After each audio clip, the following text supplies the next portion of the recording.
حضرت ابو نوفل معاویہ بن مسلم بیان کرتے ہیں، میں نے عبداللہ بن زبیر رضی اللہ عنہ کو مدینے کی گھاٹی پر سولی پر لٹکتے ہوئے دیکھا۔ قریشی اور دوسرے لوگ ان کے پاس سے گزرتے رہے، حتیٰ کہ عبداللہ بن عمر رضی اللہ عنہ ان کے پاس سے گزرے اور وہاں ٹھہر کر فرمایا، ابو خبیب تم پر سلام، ابو خبیب تم پر سلام، ابو خبیب تم پر سلام۔ اللہ کی قسم کیا میں تمہیں اس خلافت کے معاملے سے منع نہیں کرتا تھا؟ اللہ کی قسم کیا میں تمہیں اس سے منع نہیں کیا تھا؟ اللہ کی قسم میں تمہیں بہت روزے رکھنے والا، بہت زیادہ قیام کرنے والا اور صلہ رحمی کرنے والا ہی جانتا ہوں۔ سن لو، اللہ کی قسم جو لوگ تجھے برا خیال کرتے ہیں حقیقت میں وہ خود برے ہیں۔ ایک دوسری روایت میں ہے، جو تمہیں برا سمجھتے ہیں کیا وہ لوگ اچھے ہیں؟ پھر عبداللہ بن عمر رضی اللہ عنہ چلے گئے۔ حجاج کو عبداللہ کا موقف اور ان کی بات پہنچی تو اس نے انہیں بلا بھیجا۔ ان عبداللہ بن زبیر رضی اللہ عنہ کو سولی سے اتار دیا گیا اور انہیں یہودیوں کے قبرستان میں ڈال دیا گیا۔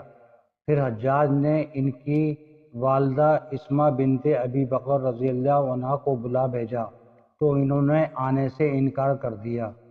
پھر اس نے دوبارہ پیغام بھیجا کہ آپ آ جائیں ورنہ میں ایسے شخص کو بھیجوں گا جو تمہیں بالوں سے پکڑ کر گھسیٹ لائے گا۔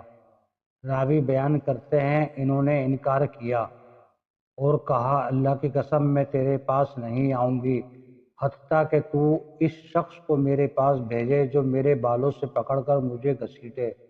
راوی بیان کرتے ہیں، حجاج نے کہا، میں تیرے جوتے مجھے دو۔ حجاج نے کہا، میرے جوتے مجھے دو۔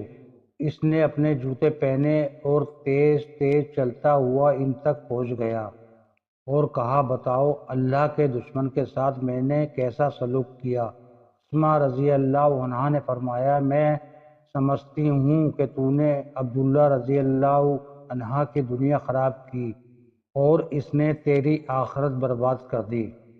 مجھے پتہ چلا ہے کہ تو توہین کے انداز میں اسے ذات النطاقین 2000 والی کا بیٹا کہتا ہے۔ اللہ کی قسم میں ذات النطاقین ہوں، ان 1000 بندوں میں سے ایک کے ساتھ میں رسول اللہ صلی اللہ علیہ وسلم اور ابو بکر رضی اللہ عنہ کے کھانے کو چوپائیوں سے بچانے کے لیے اور رہا دوسرا، تو اس سے کوئی بھی عورت بے نیاز نہیں ہو سکتی۔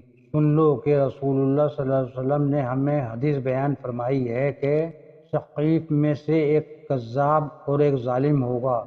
رہا کذاب تو ہم اسے دیکھ چکے، اور رہا ظالم تو میرا خیال ہے کہ وہ تم ہی ہو۔ راوی بیان کرتے ہیں، وہ ان کے پاس سے چلا گیا اور پھر ان کے پاس دوبارہ نہیں آیا۔